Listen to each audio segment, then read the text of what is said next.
Hello dear student.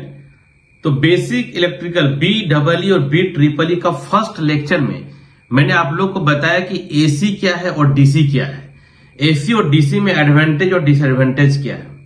अब जो second lecture है, इस लेक्चर में मैं आप लोग को बताऊंगा कि अल्टरनेटिंग जो करंट या अल्टरनेटिंग वोल्टेज, तो बेसिकली जो अल्टरनेटिंग करंट एंड वोल्टेज का जनरेशन कैसे होता है, वो इक्वेशंस किस तरह से हम लोग लिखते हैं अल्टरनेटिंग करंट का, अल्टरनेटिंग वोल्टेज का। तो जब जनरेशन का बात आती है, जैसे हम लोग पावर प्लांट का बात करेंगे या थर्मल पावर प्लांट हो, हाइड्रो पावर प्लांट हो, कहीं भी, तो देखिएगा आप लोग अल्टरनेटर का बात आता है। अल्टरनेटर से हम लोग का जो ईएमएफ इक्वेशन जो हम लोग वोल्टेज को जनरेट करते हैं, तो वो हम लोग का एक्चुअली अल्टरनेटिंग नेचर का होता है। लेकिन दो तरीके से हम लोग जनरेट कर सकते हैं। सबसे इंपॉर्टेंट क्या होता है, जैसे कि मान लेते हैं कि एक रोटेटिंग कॉयल है और स्टेशनरी मैग्नेटिक फील्ड है। बात समझिए, मतलब मैग्नेटिक फील्ड जो है वो स्टेशनरी है और कॉयल क्या हो रहा है, रोटेट हो रहा है। क्या हो रहा है, कॉयल रोटेट हो रहा है। और सेकंड केस में rotating magnetic field with stationary coil.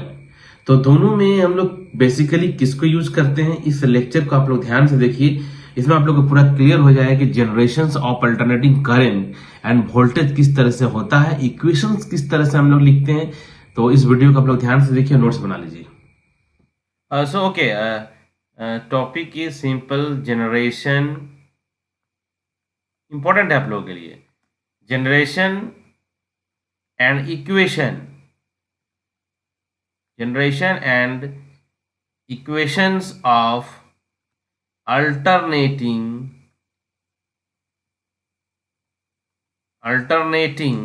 What, voltage and current. Basically हम लोग वोल्टेज एंड करंट का यहाँ पर बात करेंगे, वोल्टेज एंड करंट। तो मैंने आप लोगों को बताया था कि दो मेथड से हम लोग यहाँ पर जनरेट करते हैं अल्टरनेटिंग वोल्टेज को, है ना, टू वेज। तो सबसे जो नंबर वन मेथड मैंने बताया आप लोगों को कि वो है bye rotating, by what, rotating, bye rotating, just minute, okay, bye rotating what, A coil, coil in a stationary magnetic field, in a stationary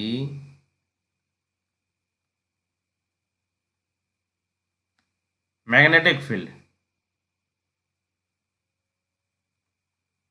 magnetic field. And second method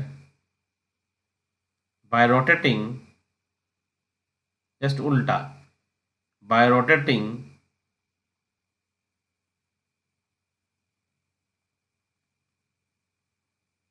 a magnetic field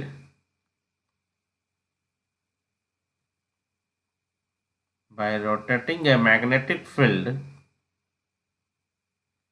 within a stationary coil. जो electrical engineering की पढ़ाई करेंगे आगे, उन लोगों के लिए ये तो क्या है कि आप लोग आगे फिर पढ़िएगा ये सब आप लोग कि कॉइल, मैग्नेटिक फील्ड, इस सब का कॉन्सेप्ट क्या है। और बाद में कि जो भी ब्रांचेस है वो बेसिकली समझ लेंगे कि किस तरह से कॉइल है, किस तरह से मैग्नेटिक फील्ड है। और बेसिक तो आप लोग को सबको पता है कि फैराडेज लॉज क्या होता है, ईएमएफ इक्वेशंस क्या होता है। ओके, तो यहाँ पर दो मेथड है, bye rotating A coil in a stationary magnetic field, मतलब कॉइल को हम लोग रोटेट करेंगे, मैग्नेटिक फील्ड को स्टेशनरी रखेंगे, ठीक है। और यहाँ पर सेकंड में क्या करेंगे, मैग्नेटिक फील्ड को रोटेट करेंगे और स्टेशनरी कॉइल रखेंगे। अब बात आती है कि ये दोनों में सबसे जो हम लोग बात करेंगे कि यूज किसका होगा, है ना, जो सबसे रिलायबल जो बात करेंगे किस तरह से होगा। तो दोनों मेथड में जो सबसे ज़्यादा हम लोग प्रैक्टिस में यूज करते हैं वो है बेसिकली रोटेटिंग फील्ड, ठीक है, फील्ड को रोटेट करते हैं, रोटेटिंग फील्ड मेथड। तो मैं आप लोग के साथ अभी जो है कुछ पिक्चर शेयर कर रहा हूँ, उस पिक्चर में जो है कि आप लोग समझ में आएगा अभी डिटेल। सो ओके, यहाँ पर फिगर नंबर 1 पे देख सकते हैं कि एक सिंपल मैग्नेटिक फील्ड सिस्टम है और एक रोटेटिंग कॉयल है। ओके, और यहाँ पर रोटेटिंग मैग्नेटिक फील्ड है विद स्टेशनरी कॉयल है। तो बेसिकली जो वोल्टेज जनरेट होता है वो किस किस चीज पर डिपेंड करता है, किस किस चीज पर डिपेंड करता है, समझे ना, वोल्टेज जो जनरेशन होगा वो किस किस चीज पर डिपेंड करेगा। तो ये बहुत इंपॉर्टेंट टर्म है, इसको जानना भी बहुत जरूरी है। जैसे कि हम लोग बात करेंगे, इसमें ए पॉइंट ले लेते हैं, ठीक है ना। तो number of turns in the coil, मतलब इस कॉइल में कितने नंबर ऑफ टर्न्स है, एन, नंबर ऑफ टर्न्स पे डिपेंड करेगा। मतलब किस पे डिपेंड करेगा, ये वोल्टेज जो जनरेट होगा किस पे डिपेंड करेगा, number of turns, number of turns, turns, okay, in the coil, coil में कितना नंबर ऑफ टर्न्स है इस चीज पर डिपेंड करेगा, इन दी कॉइल्स। मैग्नेटिक फील्ड का स्ट्रेंथ कितना होगा, मैग्नेटिक फील्ड का स्ट्रेंथ इस चीज पे भी डिपेंड करेगा कि वोल्टेज जनरेशन कितना होगा। क्योंकि यहाँ पर जो मैग्नेटिक फील्ड सिस्टम हम लोग का लगा हुआ है, मैग्नेटिक फील्ड सिस्टम, ये कितना स्ट्रांग है उस चीज पे भी वोल्टेज का जनरेशन डिपेंड करेगा, the strength of the field. Second number पे क्या डिपेंड करेगा, strength, strength of the field. बहुत बेसिक चीज है, ओके। अब नेक्स्ट जो है वो किस पे डिपेंड करेगा, the speed at which the coil या मैग्नेटिक फील्ड रोटेट, किस स्पीड से रोटेट होगा, क्योंकि उसी पे फैराडेज लॉ में फ्लक्स का कटिंग होगा, उसी पे डिपेंड करेगा, rate of change of flux किस तरह से होगा। तो सिंपल जो लिख सकते हैं कि the speed at which, the speed at which the coil or magnetic field or magnetic field rotates, field rotates,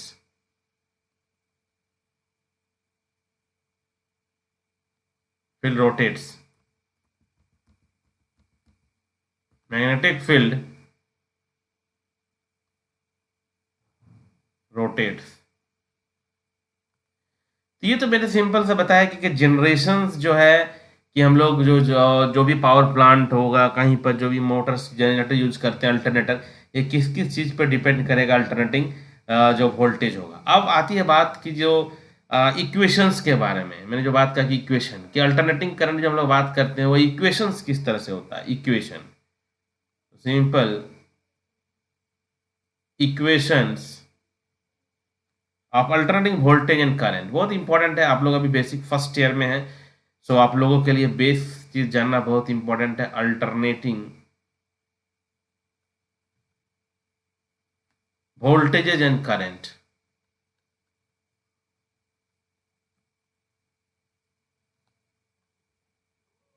मैंने कहा था आप लोगों को कि दो कैटेगरी में बांटा गया है, circuit branch and non circuit branch, है ना। तो उसी तरह से मैं बेसिक जो है कि एक्चुअली क्या है कि जितने भी सर्किट ब्रांच है उसके लिए तो ये अल्टरनेटिंग वोल्टेज करंट हमेशा रहेगा ही आप लोगों के लिए। सो बेसिक है, सबको जानना चाहिए, ये कोई जरूरी नहीं कि मैकेनिकल को नहीं जानना चाहिए। So equations of alternating voltages and current. मैं सिंपल एक कॉइल जो है पे यहाँ पर एक पिक्चर्स में समझा रहा हूँ कि कॉइल किस तरह से रोटेट कर रहा है, क्योंकि यहाँ पर जो भी बात होगी एंगुलर वेलोसिटी की होगी। क्योंकि क्या हो रहा है यहाँ पर, एंगुलर मोशन हो रहा है, रेक्ट यहाँ पर कोई जो भी कॉइल होगा तो जो रोटेट होगा, जिस तरह से मान लीजिए ये रोटेट हो रही है इस तरह से, है ना, जिसमें जो एंगुलर वेलोसिटी होगा, तो किस तरह से इसको रिप्रेजेंट करेंगे हम लोग, इसको भी आप लोग बताते हैं। किस तरह से फ्लक्स जो होगा यहाँ पर, मैक्सिमम जो फ्लक्स लिंक होगा यहाँ पर, और किस तरह से फैराडेज लॉ से हम लोग सिंपल ईएमएफ के इक्वेशंस को निकालते हैं। एक सिंपल सा फिगर आप लोग के सामने मैं शेयर कर रहा हूँ, जस्ट 1 मिनट। इस फिगर को आप लोग ध्यान से देखिए। मैंने यहाँ पर कहा कि सिंपल जो कॉयल है, सो ये ओमेगा, सिंपल ओमेगा, ओमेगा यहाँ पर आप लोग को मैंने अभी बताया कि सिंपल जो एंगुलर वेलोसिटी है उसकी यहाँ पर रोटेट कर रही है, ठीक ना। और फ्लक्स यहाँ पर maximum flux five, maximum five है। और ये जो कॉयल है, ये जो कॉयल्स का यदि मैग्नेटिक फील्ड के डायरेक्शंस में यदि होगा तो वहाँ पर कोई क्या होगा, फ्लक्स लिंक नहीं हो पाएगा, ठीक है। और ये परपेंडिकुलर रहेगा तो मैक्सिमम फ्लक्स लिंक होगा। ये बेसिक चीज़ है, आप लोग को पढ़े होंगे +2 में भी, ठीक ना। तो सिंपल यदि हम लोग फ्लक्स का बात करते हैं, जी सिंपल फ्लक्स का जो एक्चुअली यहाँ पर अल्टरनेटिंग का बात करेंगे तो phi is equal to phi max लिख देते हैं, मैक्सिमम फ्लक्स, ठीक है, कॉस थीटा, थीटा, ओके। और cos theta is equal to omega T, this is cos of omega t, ठीक है। Phi max is what, this is the maximum flux, है ना, कैन लिंक द कॉइल, जो coil में maximum flux link हो रहा है। ठीक है, यहाँ पर टाइम टेकन, जो कॉइल मूव कर रहा है थीटा एंगल से, this is the T, okay. So Faraday's law का जो इक्वेशन यदि आप लोग को पता होगा, फैराडेज लॉ है ना, तो फैराडेज लॉ में क्या है, what is the Faraday's law, next page में आप लोग को बता रहा हूँ। फैराडेज लॉ का बहुत बेसिक है और आई होप सबको पता होगा कि फैराडेज ने क्या कहा था जब कॉइल्स और EMF, rate of change of flux, EMF directly proportional to the rate of change of flux, ये सब बेसिक चीज़ है। नहीं भी पता होगा तो कोई बात नहीं, मैं आप लोगों को बताते हुए जा रहा हूँ, रिवाइज करते जाइए। So using Faraday's law, using Faraday's law, okay, क्या इक्वेशन था, EMF is equal to minus number of turns, जो मैंने बताया कि कॉइल है N, this D phi by D T, clear. E यहां पर क्या है, what is the E, E का मतलब ईएमएफ, बट यहां पर क्या EMF, instantaneous value of induced EMF, ये भी जानना बहुत जरूरी है। यहां पर ई क्या है, instantaneous, instantaneous what, value of the, value of the induced EMF, induced EMF, छोटा छोटा टर्म है, लेकिन यदि कोई पूछ देगी ई क्या है, ईएमएफ, मतलब कौन सा ईएमएफ, बताना होगा कि instantaneous value of the induced EMF, okay. अब फाई का वैल्यू हम लोगों ने अभी बताया, फाई का वैल्यू क्या था, phi max sine omega T, तो simple E is equal to, मैं बहुत थोड़ा स्लो पढ़ा रहा हूँ क्योंकि फर्स्ट ईयर के बच्चे हो अभी, है ना, प्लस टू के बाद आए हो, तो आराम से रिलैक्स मोड में मैं पढ़ा रहा हूँ, और आप लोग थोड़ा सा नोट्स बना करके एग्जामिनेशन पॉइंट ऑफ व्यू से पढ़ते जाइए। फाइव मैक्स कॉस क्या है, ओमेगा, और ये टी। अब बेसिक आप लोगों को पता होगा डिफ्रेंसिएशन क्या है, ये सब तो पता ही होगा ना। तो यहाँ पर फाइव फाइव फ्लक्स तो यहाँ पर कांस्टेंट है, तो फ्लक्स जो भी कांस्टेंट तो बाहर आ जाएगा, माइनस एन, और ये फाइव मैक्स, ओके। टी के रिस्पेक्ट में ध्यान देने की बात है यार, यहाँ पर ओमेगा टी है, तो कॉस थीटा का क्या होता है, कॉस थीटा का डिफ्रेंसिएशन क्या होता है, माइनस साइन थीटा, होता है कि नहीं होता है। तो यहाँ पर minus sine of omega t, okay, और ओमेगा टी फिर टी के रिस्पेक्ट में होगा तो क्या होगा, ओमेगा होगा, है ना। यहाँ पर माइनस माइनस प्लस हो जाएगा, ठीक है। सो ओमेगा को यहाँ लिख देते हैं एन, और यहाँ पर phi max sine of omega T, this is E, okay.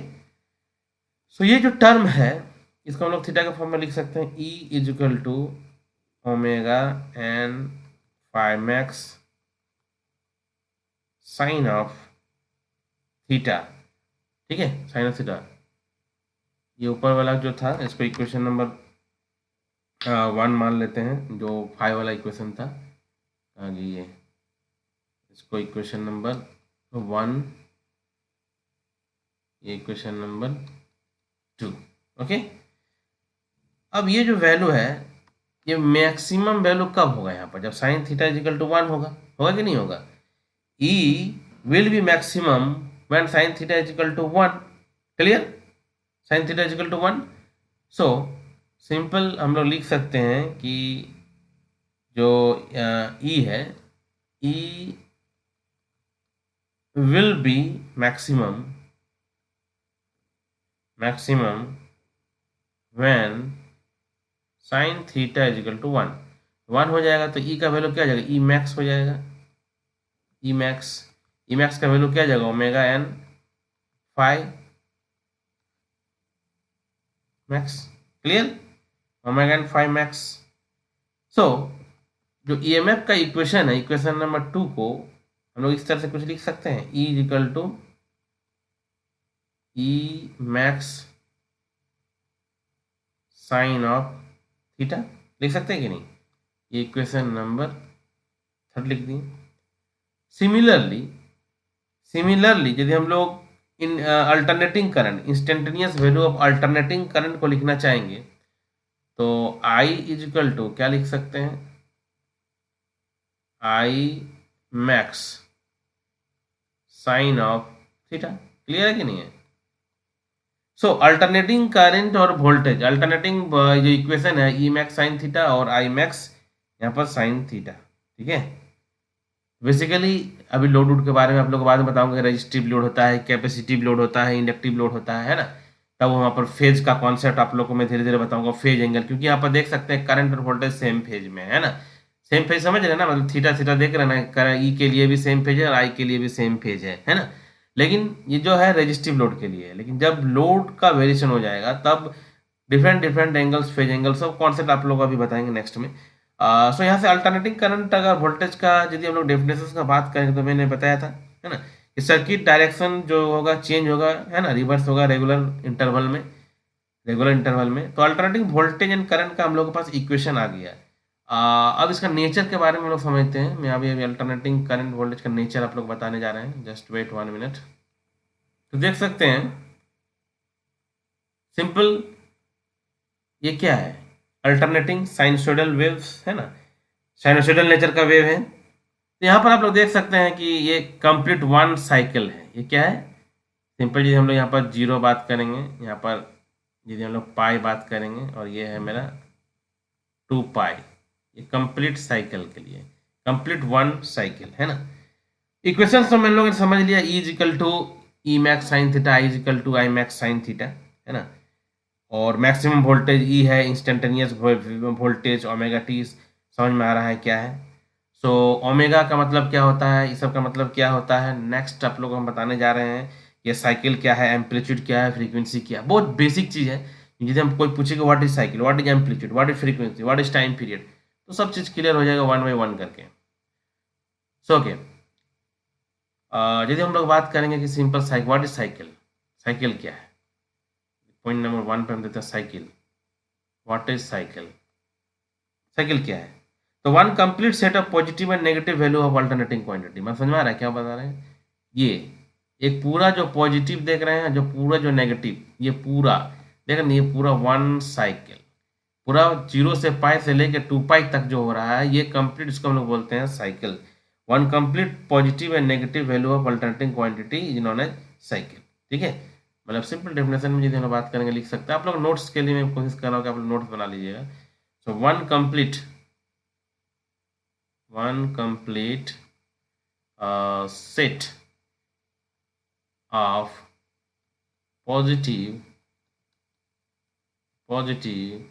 and negative, okay, values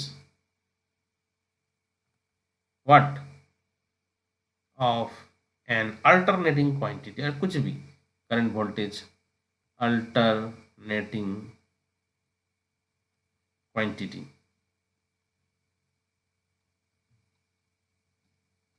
है ना, इन्होंने साइकिल। कंप्लीट साइकिल का यदि बात करेंगे तो 360 डिग्री है ना, 360 डिग्री कंप्लीट साइकिल का मतलब क्या समझ रहे हैं पर 360 डिग्री मतलब 2 पाई, क्या होगा, एक 2 पाई 360 डिग्री बोलते हैं इसको हम लोग, 360 डिग्री में।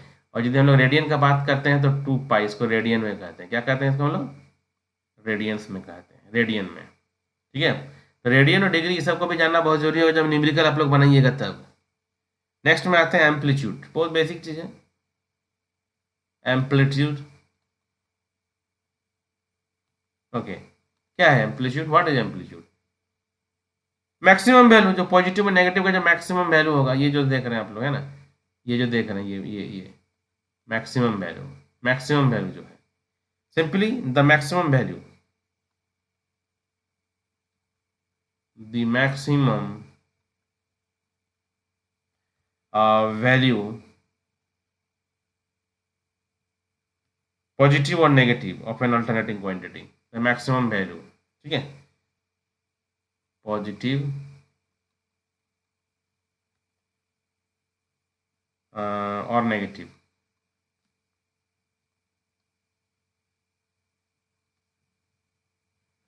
नेगेटिव। थर्ड पॉइंट में आते हैं फ्रीक्वेंसी, मैंने अभी फर्स्ट लेक्चर में बताया था कि डीसी में कोई फ्रीक्वेंसी नहीं होता, डीसी का फ्रीक्वेंसी 0 होता है, क्योंकि वहाँ पर कोई साइकिल्स का हम लोग वहाँ पर बात नहीं हो पा रही है, ठीक है ना, क्योंकि एक ही डायरेक्शन में मूव हो रहा है, एक ही डायरेक्शन में हो रहा है। लेकिन यहाँ पर क्या हो रहा है ना कि साइकिल्स का बात हो रहा है, क्योंकि कंप्लीट साइकिल ये कंप्लीट कर रहा है। तो फ्रीक्वेंसी का मतलब ही होता है, फ्रीक्वेंसी को बेसिकली हम लोग एफ से डिनोट करते हैं। इंडिया में 50 हर्ज है और अदर्स कंट्री में 60 हर्ज है, तो उसका मतलब भी समझ में आ जाएगा फ्रीक्वेंसी का मतलब क्या है। तो फ्रीक्वेंसी का मतलब वही है कि नंबर ऑफ साइकिल पर second, simple, the number of cycle पर सेकंड, और कुछ नहीं करना। इसमें क्या है कि नंबर ऑफ साइकिल्स पर सेकंड, बस यही जानिए, है ना, नंबर ऑफ साइकिल पर सेकंड। इसका जो यूनिट, हाँ यूनिट बहुत इंपॉर्टेंट है, इसका यूनिट सबको पता होना चाहिए। So its unit is what, hertz, HERTZ। Symbol होता है कैपिटल H और ये स्मॉल z, हर्ट्ज। याद रखिएगा फ्रीक्वेंसी का यूनिट होता है वो क्या था, hertz. Time period, time period क्या, व्हाट इज टाइम पीरियड, ये भी इंपॉर्टेंट है। व्हाट इज टाइम पीरियड, इसको टी से डिनोट करते हैं, टाइम पीरियड क्या है ना। तो एक कंप्लीट साइकिल को पूरा करने में, मतलब एक कंप्लीट साइकिल, जो ये कंप्लीट साइकिल हम लोग देख रहे हैं, पूरा कंप्लीट करने में जितना समय लगता है, 0 से लेकर के ये 2 पाई तक जितना समय लग रहा है कंप्लीट साइकिल को पूरा करने में, that is called time period. But this is called time period. Simple, time taken by, लिख सकते हैं इसमें कि the time taken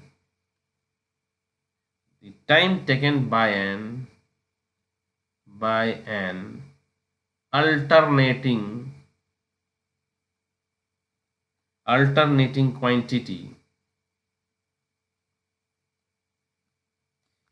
quantity to complete the cycle, to complete what, this cycle is called what, its time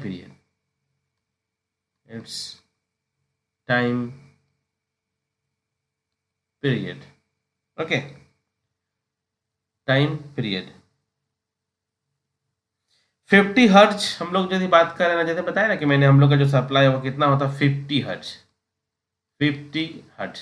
इसका मतलब क्या समझ रहे हैं, इसका मतलब अल्टरनेटिंग करंट का जो टाइम पीरियड है वो कितना है, 1/50 सेकेंड, 1/50 सेकेंड।